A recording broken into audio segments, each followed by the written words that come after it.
দেখেন গাইস, আমার নানি আমার জন্য রান্না করে পাঠিয়েছে, কারণ আমার বাবু নিয়ে আমি বাসায় একাই, আমার শাশুড়ি মারা নাই, এজন্য তরকারি পাঠাইছে। দেখা যাক খুলে কি রান্না করছে। এটা হচ্ছে ইলিশ মাছের পেঁয়াজ দিয়ে ভুনা।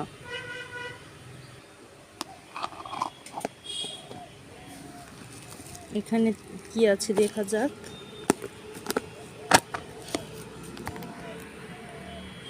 এটা হচ্ছে লাল শাক আর হচ্ছে করলা ভাজি। নানির হাতের রান্না কি পরিমাণ যে টেস্ট কি বলবো আপনাদের। আসলে নানি হচ্ছে আমার নানি আমাকে ছোট থেকে মানুষ করেছে, আমার মায়ের থেকেও আমাকে বেশি ভালোবাসে। দেখা যাক এটাতে কি। ওয়াও, এটা হচ্ছে ডাল দিয়ে পুঁই শাক রান্না। ডাল দিয়ে পুঁই শাক রান্না তো আমার ভীষণ পছন্দ। আমার যেগুলো পছন্দের খাবার সেগুলোই পাঠিয়েছে আমার নানি। আর আমার মেয়ে দেখেন গাড়িতে বসে আছে।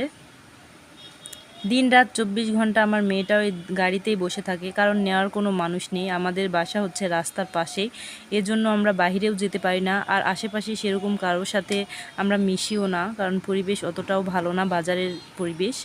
এর জন্যই আর কি আমরা বাসার ভেতরেই থাকি সব সময়। আর আমাদের আমার মেয়ের মুরগি।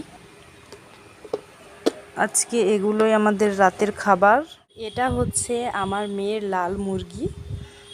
আমার মেয়ের ভীষণ পছন্দের মুরগিটা, আর আমার মেয়েকে ডিম খাওয়ানোর জন্যই এই মুরগিটা আমার দেবরে গিফট করেছে আমার মেয়েকে। আমাদের গ্রামের বাসা, এজন্যই আমরা মানে মুরগি পুষি। মুরগি ওরকম সেরকম নেই, দেখেন আমাদের মাটির বাসা।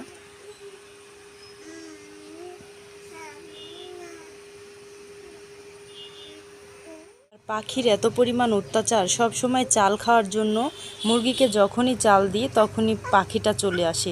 অনেকগুলো পাখি আসে, আজকে একটা এসেছে, এটা হচ্ছে ঘুঘু। ভালোবাসো আর আয়াত না, খুলো না খুলো না, একটা ফ্লাইং কিস দিয়ে দাও তো মাম্মা। একটা ফ্লাইং কিস দাও, একটা ফ্লাইং কিস দাও আগে। এদিকে তাকাও, এদিকে।